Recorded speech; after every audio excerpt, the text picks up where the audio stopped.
So last week we started a series in Galatians. We're going through the book of Galatians over the next few weeks.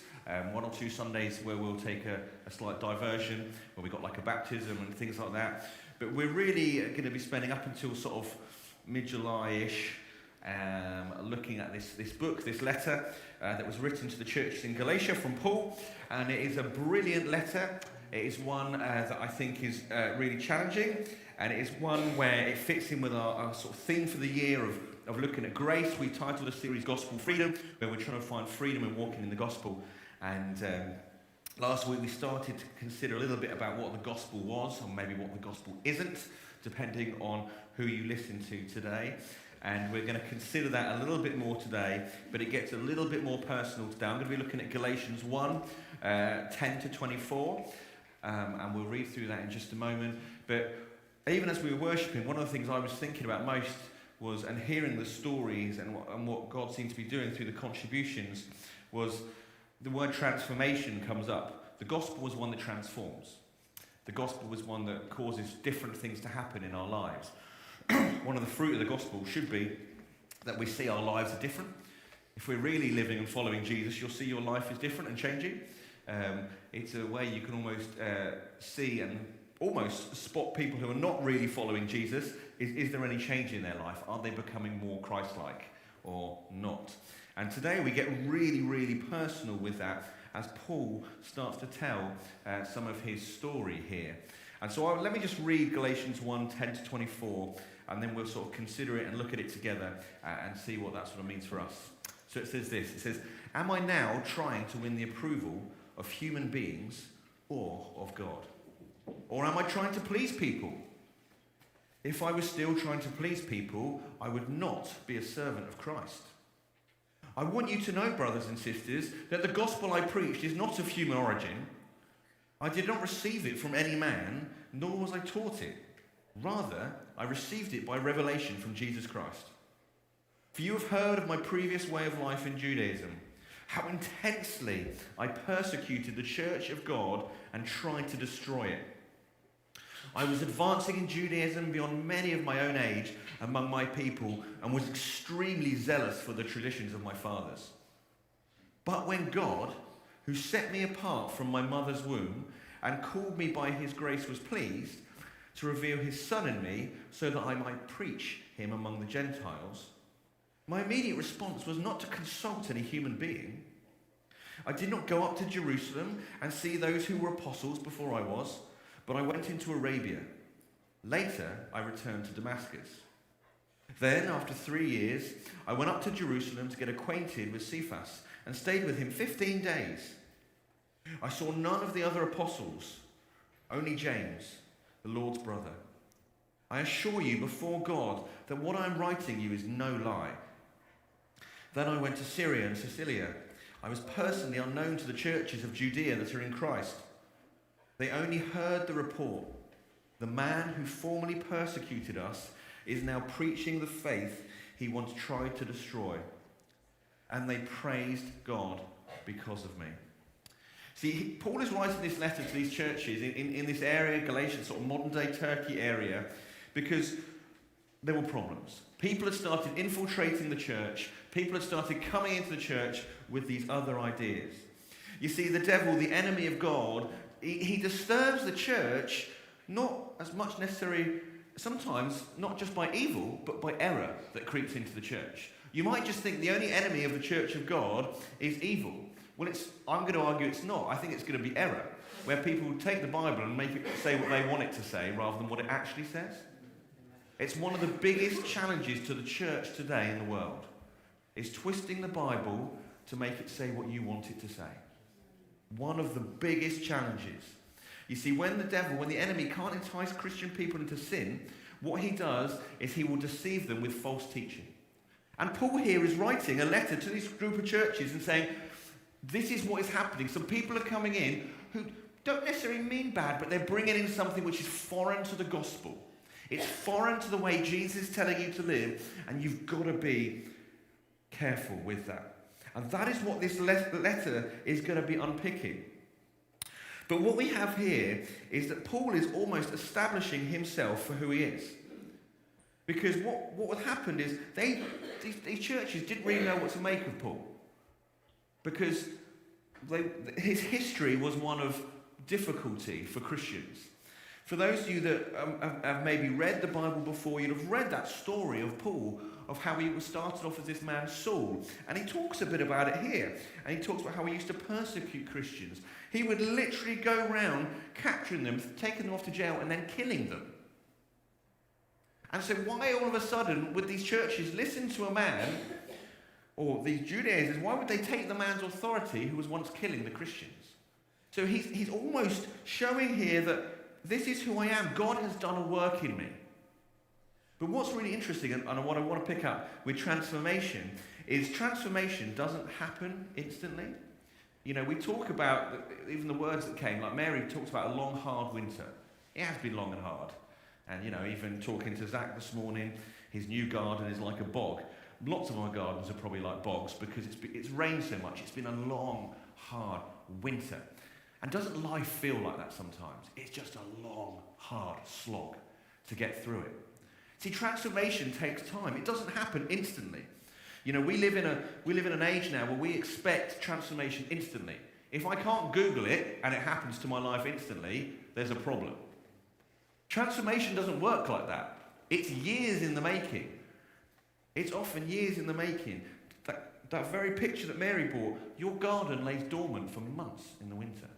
But then all of a sudden, when the conditions change, the sun comes out, what happens? Boom. Transformation. Just like that. It takes time. So let's not come to this the Christian life going, I only need to go to church one Sunday a year. That'll transform me for the entire year and I'm done. No, transformation takes sowing and sowing and sowing, time and time again. So Paul here had to show these people why he had changed. Don't worry, I'm not writing this letter to you to trick you to come and kill you. I'm not writing this letter because I'm trying to take you over again. I'm writing it to warn you, and this is why I'm doing it. I want to show you how God has changed my life. But it's hard, isn't it? Because as we think about this, as we think about Paul's life, and as we think about this gospel that he's trying to present, we live in an age which it is considered very narrow-minded and intolerant to have any clear and strong opinions of your own, particularly ones that disagree with the main narrative that we read in the news and the media, everywhere like that. It's almost impossible for you, if you say you're a follower of Jesus, to have an opinion on certain topics that don't agree with what the media tells you is right. If I was to bring up a topic of something along the lines of, say, sexuality today, and not agree with the main narrative in the world, I potentially will get shouted at one time.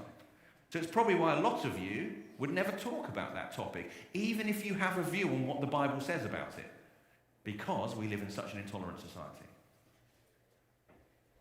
And so we need to figure out how we can still live, even if we disagree with others and they disagree with us. And a lot of it comes back to what Paul talks about in verse 10, which I'll focus on at the end, because that's where I really think the focus of. But firstly, I want us to look at is this story that Paul tells. Paul tells us his story. He tells us how the gospel he's received is not from human origin. See, what was happening here, the people had thought Paul had effectively been brainwashed. But he's saying it's not from human origin. I've not received it from any man. I wasn't taught it. I received it by revelation from Jesus. The message I bring you is the message from Jesus. It's not from anyone else. I'm not bringing you the words of anyone else. And he then confirms this by saying, well, what happens after I become a Christian? I go to Arabia. I don't then go and secretly hide with these people who've taught me for years. I go and disappear. Because the thing is, when it becomes transformation of Jesus takes time. And he was there, they reckon, about 3 years.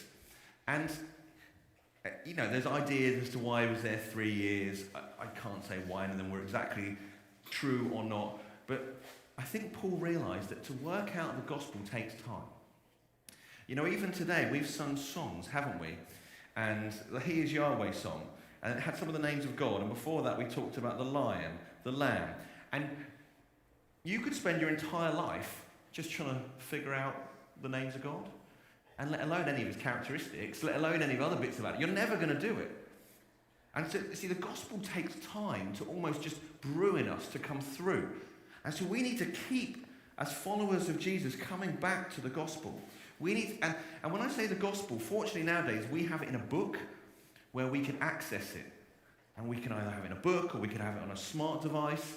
And we can have it all over our homes on printed material. Back then they didn't have that, but now we have it here. But this takes time to figure out. You know, this book is huge.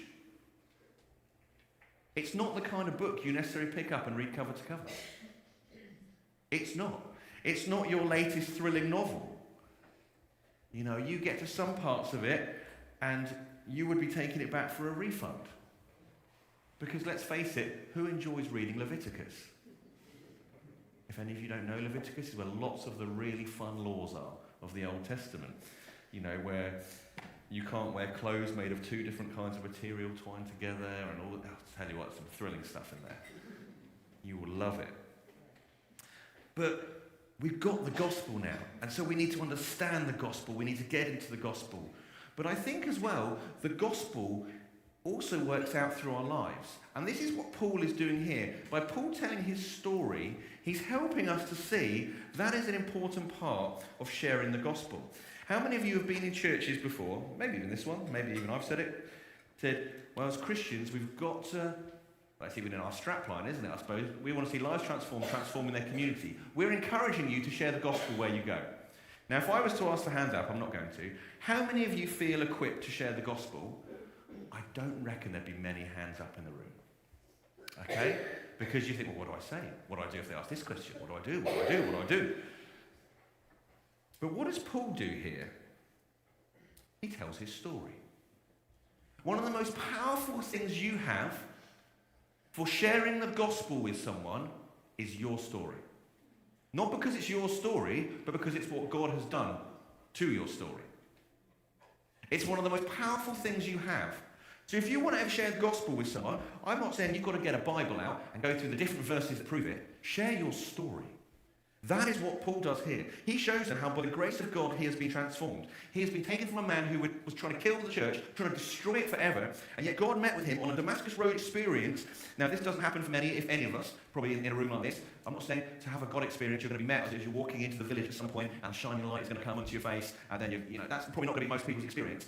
But God, if you're a follower of Jesus, there was a point in your life when you went from not being a follower to a follower. Something happened.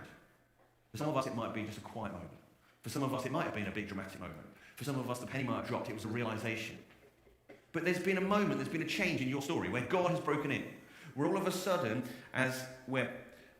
Paul puts it here, you were called by his grace. Where there was a moment where he broke in. And that's your story, how God broke in. And your story is different to my story. My story is different. I grew up in a non-Christian home. I'm from a non-Christian background. As I said last week, for those of you that were here, so you couldn't hear it online, unfortunately. I didn't do very well in school. I did my GCSEs and I've got a D and RE. You know, that's the level of what you're looking at with me. Not very highly educated, probably not the best person to be up here, and yet I am, because I've been called by his grace. And so I didn't come from that beginning, but there was a moment where I had a friend who used to take me to Christian youth groups. When I was young at one stage. I had hair, it wasn't grey. I've now reached that point where I no longer understand the music my kids listen to, and I never thought it would happen, but it has. You know, and there was a moment where God broke in. You know, I used to make fun of my friend. Why do you go to church on a Sunday? Sundays are for lying in and getting up and watching sport on TV or playing computer games or whatever it might be. Why do you want to go to church on a Sunday? No one does that anymore. You know, for years, he persisted, inviting me just to youth groups. And eventually, you know, I started going to their church and started looking at it, and then I went to a Christian away weekend, and I met with God. I couldn't tell you what the talk was about, but there was a moment where I ended up going back to the room I was staying in and just sort of broke down in tears. And it just became real at that moment to me. I couldn't tell you any more than that. But that's part of my story. But then my story didn't end there. And a bit like Paul's story, he's saying doesn't end there. He was set apart. He was called. You see, God had called him that he might preach among the Gentiles. I felt from a young age, and this isn't everyone's experience either, from a sort of 17-year-old at that point accepting Jesus, I felt called. The word leadership came to me. I didn't know what that meant at that time. I say, this is someone who had GCSEs, failed all their A-levels, really just thought life was about when you turn 18, you can go and sit on a beach somewhere and, money just appears somehow. And God dropped. I didn't know what leadership was, but over the years, God has worked this out in me.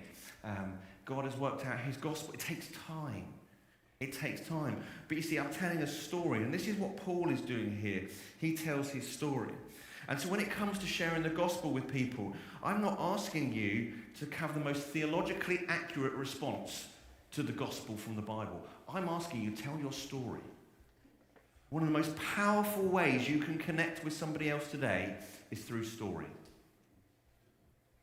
People will listen about your life, but they might not listen if you preach at them. If you're willing to share things that have happened in your life and how God has moved, they will listen.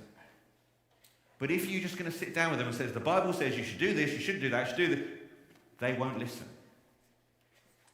So when I talk about sharing the gospel, and I think what Paul was trying to do here is help us to see is that story is important, and his story confirms that his gospel is accurate. But you have a story. I don't know what all of your stories are. Some of your stories might not yet have reached a point where you've met with Jesus. Some of your stories might have met with Jesus years ago, and you're further on than that. But your story carries on. And so one of my first things for you is, where are you at with your story? Where are you at? When was the last time you shared your story? We hear little bits of it this morning. God breaking in, God doing things, faithfulness of God, goodness of God. Do you share your story with people? Not preaching at them, share your story. Most powerful thing you can do. Why is it that all TV adverts nowadays that are looking for money put up the story? I can show you any aid advert nowadays on TV. They will tell you the story of someone in need. Why? Because it gets at your heart. They will show you a starving child, a struggling child. They will show you people who've got barely nothing to drink. Why do they do that rather than just put up facts? Because stories connect. What did Jesus do as he walked around? He told stories about people, because stories connect. It's the most powerful tool you have, is the ability to tell your story. But I think so many of us don't, because we're scared. But the reality is, if it's your story, people can't tell you you're wrong. What happened to me? What happened? Tell it. I really want you to go out of here today thinking, well, what is my story? And maybe even do it over coffee and tea later. What is my story? Where am I at? Have I met with God yet? Am I on a journey to meeting with God? I'd love to meet with God. Or I met with God years ago, but I felt like nothing's happened in years. Oh, okay, then maybe that story needs a bit of a kick to get going again. Where are you at with your story? Because the reality is, being a follower of Jesus means that story should carry on. We want to give praise for the change, yeah. We want to thank God for what he's done, but we also want to see how the Holy Spirit is prompting any next steps beyond this. Let's get you out of that poverty spirit. Let's get you going forwards. Let's get you out that I don't deserve to be here, and let's get you going again. Your stories are massively important. But the second thing, and possibly the most important thing I want us to think about here, is what Paul talks in verse 10, where he says, am I now trying to win the approval of human beings or of God? Or am I trying to please people? If I was still trying to please people, I would not be a servant of Christ. This, I would argue, is where the church is divided the most over the past few years in the Western world. I would argue a number of places that will call themselves church are more concerned with pleasing man than pleasing God. And I'm going to argue that this is going to be the next big split if it's not already happened, in the state of the church worldwide. Those that want to take the gospel seriously and what God says seriously, and those that are more concerned with the voices of the world. And it's a danger to us as churches. Even for me as a leader, I'm kind of going, do I preach on it? Am I going to have people throw things at me? What's going to happen? Do I just go with it, or do we say nothing? Do we just hope it goes away? What do we do with these things? It's a real challenge. You know, I heard someone say recently that they reckon that every sort of 5 years, the worldwide church goes through a major shift. And it's been about 500 years since what was called the Reformation happened, when the kind of the Protestant movement and the Catholic movement went separate ways, and we've got church as we know it now, really kind of know it now, happens. So we're not all Catholic. And he reckons that this is possibly the next big church split, and it's really to do with sexuality and the redefinition of marriage. He reckons it's almost redefining the church as we know it today. But this isn't just what Paul is talking about here. He's not just talking about that issue. He's talking in general, are we trying to win the approval of human beings or of God? But I think that is the biggest issue which is causing division in the church today. And I think that is the major reason why. Because I think we live in this world where we all want to be seen to be popular, and we all want to be seen to be liked. Social media does that. You put a post out, what does someone do? Hopefully they like it. And then you check how many times a day that someone's liked it. How popular am I today? I've only had 2 likes. I better put out a funnier post, a happier post doing something else. Because we want to be seen to be approved of. We live in a world where we want to be approved, or we want to gain the approval. And so we end up succumbing to this social and peer pressure. And there's probably no area of life which is more difficult than this, of wanting to be seen to be someone. You know, and we've got to actually try and figure out, who are we doing this for? Why are we doing this? You know, I tend to be the polar opposite of this, where I don't care what anyone thinks, much to Sarah's frustration. I would go out in the most embarrassing clothes ever and not care, bat an eyelid, and she'd be like, "You're going out in that?" Yeah? What's wrong with it? I've got bad taste, you're right. So, you know, I'm like that. I just genuinely don't care. So, you know, I might come home from church sometimes and I'll whack on a pair of shorts and trousers that don't go with what I'm wearing. I'd happily go out to the shops, and it doesn't bother me in the slightest. I don't really care what people think of me. And it's true, you can ask Sarah. She's probably got many stories of things like that. But when it comes to things of God and the gospel, we've got to start thinking more than just the silly things of life. Is what we're doing to please man or to please God? Are the decisions we're making, the actions, the thoughts, everything we're doing, is it to please man or to please God? What is it? Are we being faithful to God and how he tells us to live? Or are we being faithful to what the world is telling us is right? It's difficult. Do we desire approval from a friend more than approval from God? But these are the very people that Paul seems to almost attack in this letter here. And I'm going to say that approval from friends, spouse, and other people is not necessarily a bad thing. Not all approval is bad, by the way. Not all approval is bad. You know, we have records of pages in the Bible where there is approval. People who approved of others, and such approval is perceived positively. And so not all approval is bad. And so there is a fine line between being approved by others and having such approval as our motivation. And that's where it comes down to. What is your motivation? You know, I don't mind being approved by others, but that's not my motivation. See, our motivation must always be to please God and him alone. And then if others disapprove of us, when we know that God approves of us, their opinions, whilst they're valid for them to have those opinions, we've got to stick true to how God approves or not. But that's hard in the world today. But that's because I think we no longer have a fear of God, we have a fear of man which is stronger. The Bible tells us the fear of God is the beginning of wisdom. Not the fear of man, the fear of God. We've almost lost who God is. You know, I once heard someone say, God has almost become almighty and no longer almighty. And while he wants to be our friend, we can't lose sight of the fact that God is almighty. We sung it today, this is the creator God.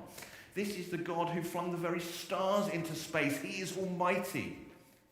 And yet we seem to be more fearful of what a person in the world might say, as opposed to God. We've lost the fear of God. We've got to be careful. You see, and there will be times in life where we make wrong decisions. We maybe follow the wrong things. But that's okay. We've then got to either learn to be more attentive to the Spirit of God or to listen to the wisdom of others. But what, as followers of Jesus, as Christians, we must do is we've got to learn to live in the light of what God's will is. And we understand that through his Bible, through his word. You see, the apostles, and I talk about the apostles in terms of what I read in the Bible, never drew the conclusion that some Christians do today, that your lifestyle is totally disconnected from faith and salvation. We've done that today with comfortable Christianity. You come to church on a Sunday, that's my faith. No. The Bible seems to be more than that. It seems to be a daily thing. You pick up your cross daily, every day. Your faith isn't just lived out when you're in this building and people agree with you, therefore you can talk about difficult topics. Your faith is where you take it out into the world outside of here. If anything, it's probably more important when the church is not gathered, because that's when it's even harder. Out there. But we seem to have almost disconnected faith and salvation from your lifestyle. Whereas I'm going to say, no, you have to connect the two together. We have to learn to live out our Christian story, our following of Jesus in the world. We need to be careful about what human teaching we receive and how much confidence you put in those ideas. This year we are going to do some teaching, and I'm going to put it in the R because I'm on the whole gender and sexuality thing. Why? Not because I want to be difficult, not because I want people to be angry, but because it's important. Because I reckon if I asked most of you, would you ever share your opinion on it? You would say no, because I'm scared of what someone might say to me. I reckon. There's a big group of people, not just Christians, who would disagree with a narrative that the world tells us about sexuality, but won't say anything for fear of being shouted at and told they're wrong. And that is worrying. But that's the world we've created. Not we, but the world has created itself. But that doesn't mean as Christians we can't figure out what the Bible tells us and how we live in the light of it. And so we are going to get to that this year. We are going to talk about that this year because it is important for us to talk about it. Because my job partly is not just to do all the work, it's to equip you how to live in the world. My job is to equip you how to go out there where maybe your colleagues, your neighbours, your family members are living lives that are contrary to the gospel. How do we live in that? Where do we draw the line with that tension? What do we do with it? You know, even this week, I got a Facebook friend, and I clicked on Messenger, and it came up with a girl's name. I was like, I don't know a girl by that name. So I clicked on their profile, and I was like, that's someone I've befriended before. And this is a person who I've known, has been to Bible college and things like that, and has just recently transitioned. And I was like, wow, what do I do with that? How do I still love that person? How do I still try and show them Jesus? They're the challenges we face. And the reason I'm telling you that is because it's real. It's real. But we've got to figure out how we live as Christians in that tension. How do we follow the will of God, but still love people towards Jesus?